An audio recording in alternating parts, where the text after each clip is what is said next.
With his 9-year-old daughter receiving warning after warning from school, Philip was desperate to do something. He had no idea what his daughter Isabella was up to and why she wasn't going to school on time. Before we continue, please take some time to subscribe to Dailydose, like, and share this video with your friends. So one day, he decided to follow her. Everything was going smoothly. He saw his daughter get on the school bus on time and arrive at school right on time. But as all the kids left the bus, his daughter was nowhere to be found, and that is when the dad began to panic.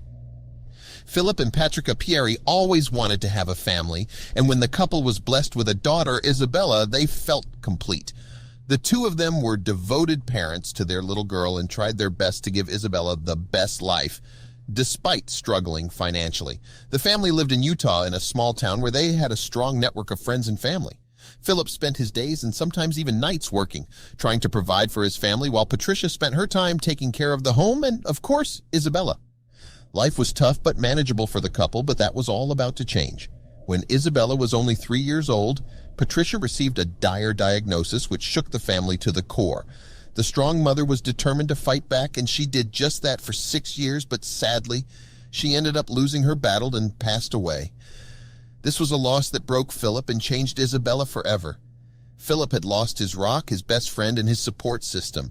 His whole understanding and expectation of his life shifted, and worst of all, he didn't know how to be a dad anymore and felt like he was failing his daughter.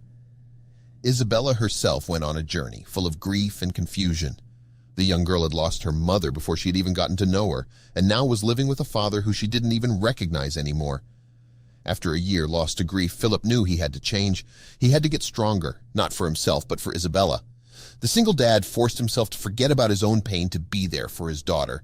He now had to learn how to be both a mother and father to Isabella, and to say it was a challenge would be an understatement. The family was already struggling financially, and now Philip had to deal with the crippling cost of his late wife's hospital bills while discovering how to be a better parent to his daughter.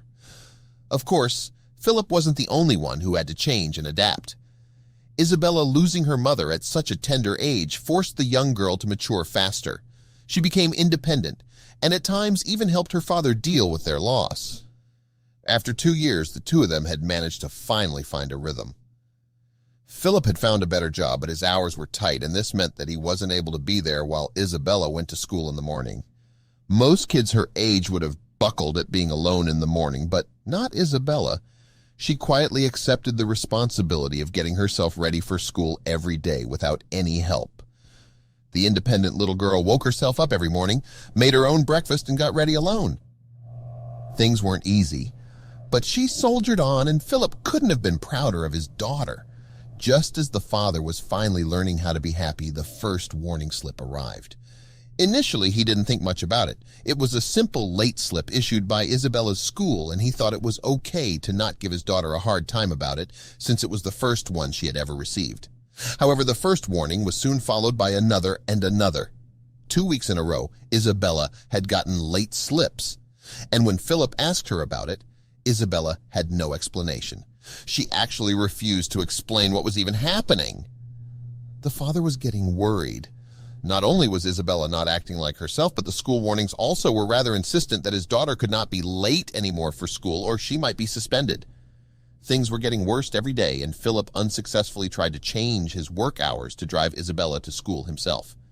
With his young daughter's changing moods, Philip was stumped. What to do next? Philip decided to take a day off work without telling Isabella and decided to follow her to school. He wasn't really proud of himself for doing this, but with his daughter a blank wall and suspension hanging over her head, the desperate father had to do something. He wanted to see if Isabella really did follow the routine Philip had set out for her, and to his complete surprise, she did. She was on the bus exactly at the right time. Philip wondered if somehow Isabella knew he was watching her. He followed the school bus all the way to the school, and as the bus arrived with plenty of time to spare with his daughter, Philip was getting more and more confused. What was happening? He saw the school kids disembark the bus, and yet his daughter was nowhere to be seen. What in the world?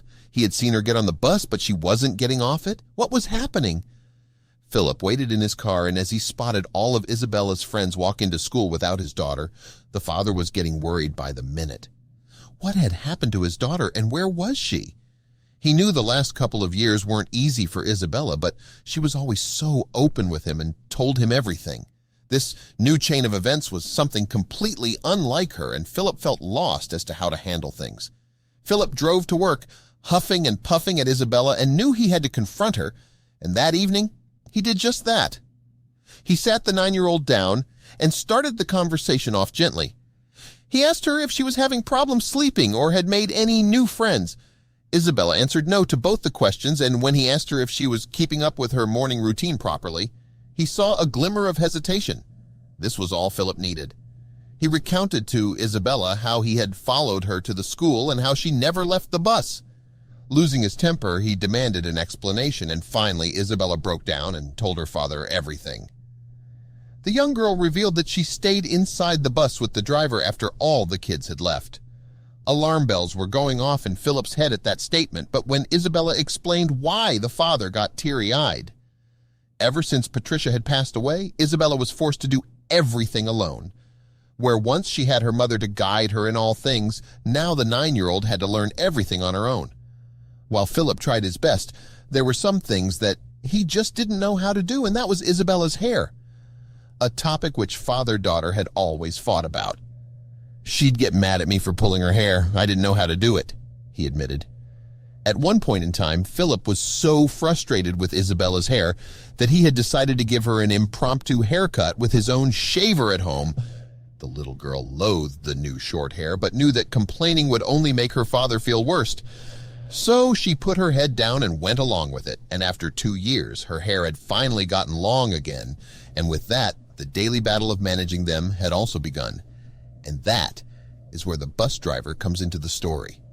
Tracy Dean loved her job as a bus driver, and the kids loved her. She was funny and charming and made the dreary mornings a little warmer with her kind and warm personality.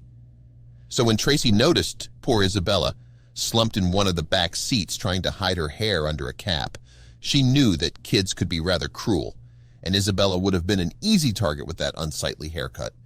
So one day she had asked Isabella if she could stay back for a few minutes on the bus, and when she had pulled out her hairstyling kit, the little girl's eyes lit up. Before Tracy could even finish her sentence, Isabella excitedly screamed, "Yes!" I could tell she was struggling with her hair, and Tracy wanted to help. She asked how Isabella would like to style her hair for school, and the little girl knew exactly what she wanted.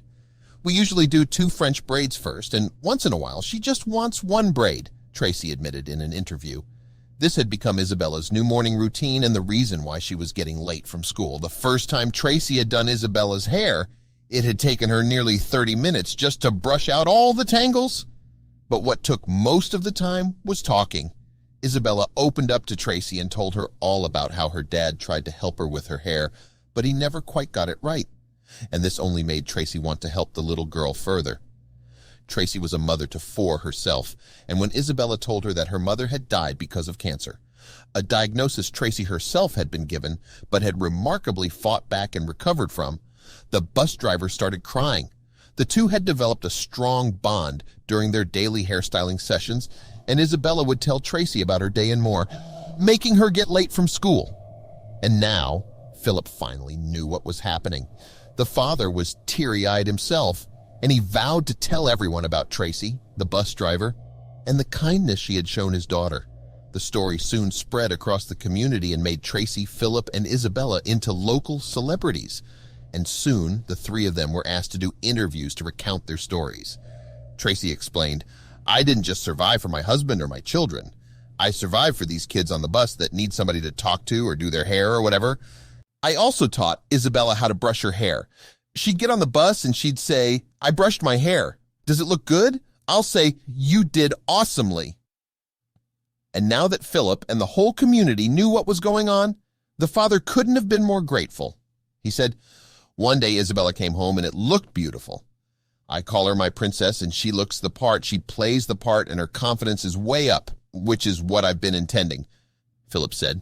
Tracy was hailed as a hero, but the bus driver doesn't like giving this label. All she did was help a little girl in need and knew that it was the right thing to do. "It's just the way my mom raised me, to be nice to everyone, people who need a little love in their life," she joked. I like to give all of the kids a chance, even the naughty kids. And despite Tracy's reluctance on accepting behind called a hero, we will go ahead and call her just that because what she did for Isabella and Philip was nothing short of heroic and life-changing.